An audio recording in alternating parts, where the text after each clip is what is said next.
Welcome to Streaming News Network, where we deliver balanced reporting with the facts that matter. The Sunday edition by J. Claude McDaniel. Please like and subscribe. I'm J. Claude McDaniel, and welcome to Streaming News Network, where we deliver the latest news with unbiased analysis, designed for your listening convenience. A 60-year-old Mexican national has pleaded guilty in the United States to participating in a money laundering conspiracy involving nearly $2 million in proceeds from illegal drug sales. Court documents state that Daniel Gordiano Valenzuela acted as a financial intermediary for a criminal organization connected to drug traffickers. Investigators say he coordinated the collection and transfer of $1,973,076 through a network of associates operating in several locations across the United States. Authorities allege that after cash was collected, Valenzuela directed transfers through cryptocurrency and electronic wire transactions to move the funds into Mexico. Prosecutors say he received commissions based on the amount of money successfully laundered. Valenzuela, who was living in Mexico when he was arrested, is scheduled to be sentenced on November 19.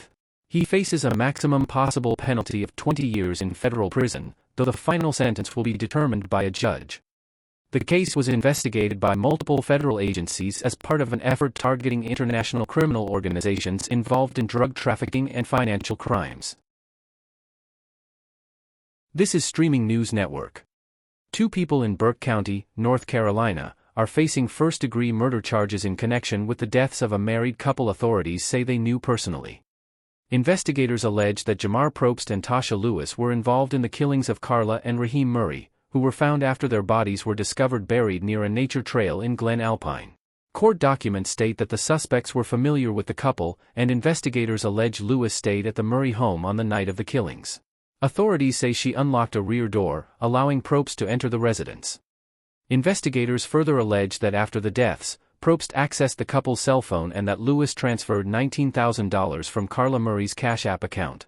Friends and coworkers said Carla Murray had spoken about expecting a significant inheritance, reportedly around $75,000. Those who knew her described her as someone who was always willing to help others. The investigation remains ongoing as prosecutors move forward with the case against the two defendants. This is Streaming News Network. Former Miss North Carolina USA 2026 Sydney Boltonhouse has broken her silence after the Miss USA organization announced that her title had been removed. Boltonhouse, who was crowned in June, said in an interview that she believes the decision was related to her identity as a conservative Christian woman. She stated that she remains confident in who she is, while acknowledging the personal challenges that followed the controversy. The Miss USA organization did not identify a single specific incident behind the decision. Organization officials said the choice was based on concerns involving conduct over an extended period of time and emphasized that title holders are expected to represent certain standards of behavior. The organization's leadership stated that the title represents a position of trust and responsibility, while also reminding the public that Boltonhouse remains a person with a family and a future beyond the controversy. Boltonhouse said she signed a confidentiality agreement and cannot discuss all details surrounding the decision. Mila Hadley, who was the original runner-up in the Miss North Carolina USA competition, will now assume the title and represent North Carolina at the Miss USA competition scheduled for August 27. This is Streaming News Network. A Clarksville, Tennessee woman has been sentenced to federal prison after being convicted of a wire fraud scheme involving a business in Christian County, Kentucky.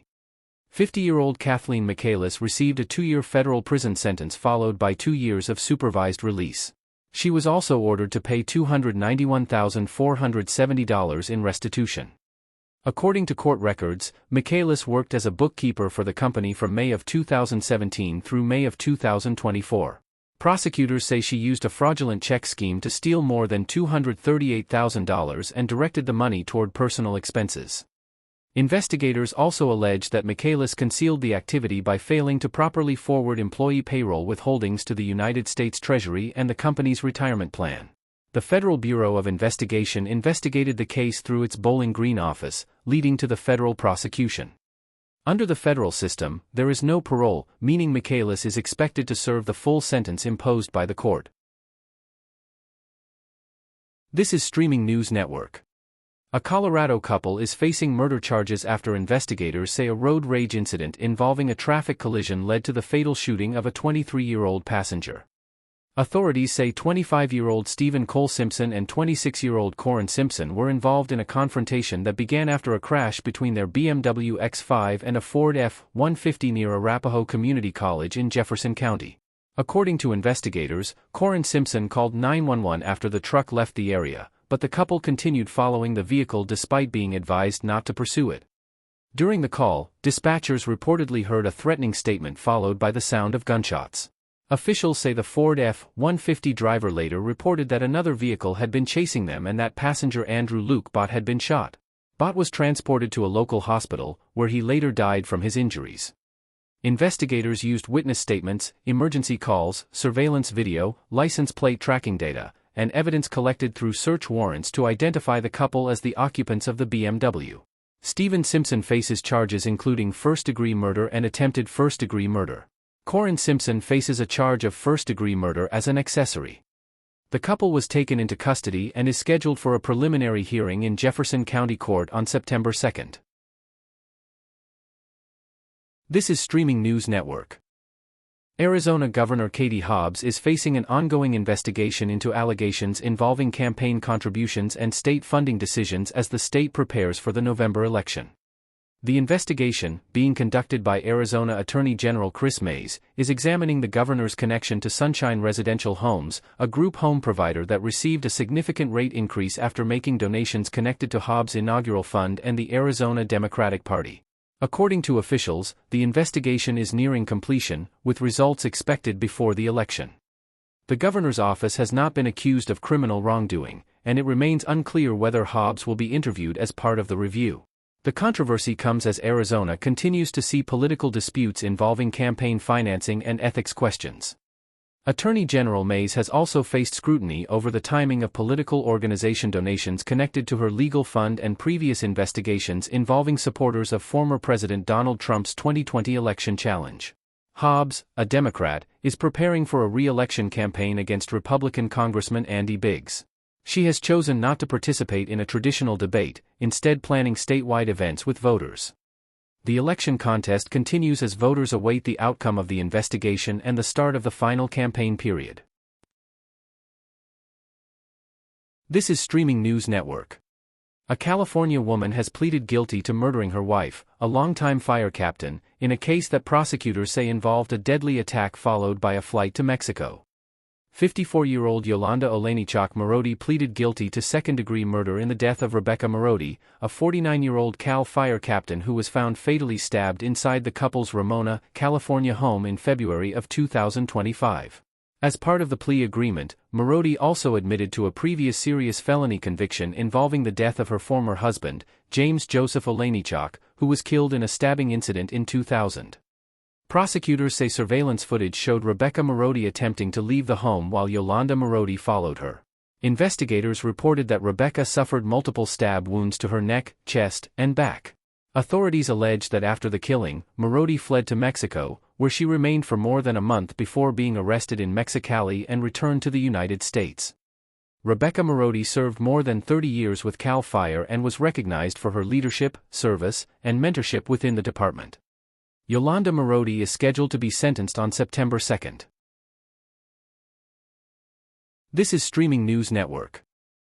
A growing conversation in psychology and personal development examines what happens when highly empathetic people reach their emotional breaking point after repeated betrayal. Experts and observers often describe empathy as a strength built around understanding, compassion, and emotional awareness. However, when trust is repeatedly violated, many people experience a major shift, moving from unlimited forgiveness toward stronger boundaries and self-respect. The transformation is not about revenge or becoming emotionally cold. Instead, it can represent a person learning to recognize harmful patterns, protect their emotional well-being, and stop participating in unhealthy relationship dynamics. Those who are highly empathetic often notice subtle changes in behavior, inconsistencies, and emotional patterns long before others do. But their willingness to believe the best in people can sometimes delay their response to betrayal. When that hope gives way to clarity, the result can be a stronger sense of personal independence. Saying no, limiting access, and refusing to accept manipulation can change long-standing relationship patterns. The key transformation is that compassion does not disappear. Instead, it becomes balanced with discernment. Understanding another person's struggles does not require accepting repeated harm. The true power of a betrayed empath is not destruction, but reclamation, turning pain into boundaries, disappointment into wisdom, and experience into a renewed sense of self-worth. This is Streaming News Network. The family of actor Robert Carradine has filed a wrongful death lawsuit against the University of California and UCLA hospital leadership, alleging failures in his psychiatric care contributed to his death. Carradine, best known for his role in the Revenge of the Nerds films, died in February of 2026 after spending several weeks in intensive care following what the lawsuit describes as a suicide attempt while hospitalized.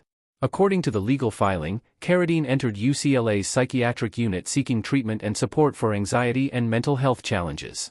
His family alleges that hospital staff failed to follow important safety procedures designed for psychiatric patients at risk of self-harm.